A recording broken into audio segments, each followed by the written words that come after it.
The rapier is a one-handed civilian sword used in Renaissance Europe from roughly 1500 to 1700. The rapier cannot be said to have appeared at exactly one place or point in time. It continually evolved while it was in use. As a result, it can be difficult to define exactly what a rapier is because it had many forms and was made in many places. Generally, it is a one-handed sword oriented towards thrusting, but having some cutting capacity.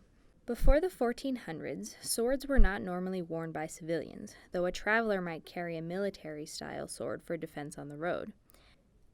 During the 1400s, the sword became fashionable in Spain and Italy as an element of civilian dress, and specialized swords evolved for civilian use, giving rise to the rapier. Because these swords were used only for unarmored combat, the blades became longer and thinner. A rapier would never come in contact with steel armor, so it could afford to be lighter. The sword hilt in the Middle Ages had a simple crossguard at the top of the grip. However, as the technique of thrusting was used more, sword fighters would wrap a finger over the crossguard. Because this finger would then be susceptible to injury, a ring was added to protect it. During the 1500s, the hilt continued to develop to protect the unarmored hand. One example is this swept hilt rapier from the late 1500s or early 1600s. It weighs 2 pounds 9 ounces and has a blade length of 40 inches. A slightly later type of hilt was the cup hilt, which was seen most commonly in Spain. This particular sword is from Spain in the mid to late 1600s, weighs 2 pounds 6 ounces, and has a blade length of 42 1/4 inches. The rapier could be used with parrying devices, such as a cloak or a small shield. The cloak was especially useful in defense while traveling. If a person needed to engage in combat, he could simply slip his cloak off his shoulders and wrap it around his arm while drawing his sword. Daggers were often also used in conjunction with the rapier for parrying. It was fashionable for Renaissance gentlemen to wear stylishly matched rapier and dagger sets. By the 1600s, the rapier was starting to fall out of use. It was replaced by the small sword, which was essentially a lighter, thinner, and shorter rapier with little or no cutting capacity. Small swords were often elaborately decorated and followed current trends in male fashion. The small sword would eventually give rise to the modern-day sport, épée, and foil.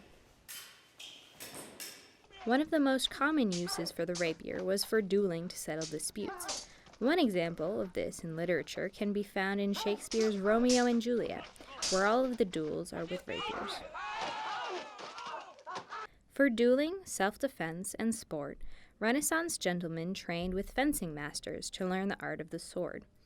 Every master had his own style, and some of their names are still familiar in pop culture today. The Princess Bride by William Goldman is a popular novel in which one of the main characters, Inigo Montoya, is a master swordsman with the rapier. As Goldman describes Inigo's duel with the dread pirate Roberts at the top of the cliffs of Insanity, Inigo repeated the Tybalt move, and again it didn't work. He switched to Capoferro, he tried Bonetti, he went to Fabri. In desperation, he began a move used only twice by Sanct. 3 of the masters mentioned in The Princess Bride were from Italy, and indeed Italians were the pioneers of rapier fencing. Camillo Agrippa published a treatise on rapier fencing in 1553, and classical rapier technique may be said to begin with him.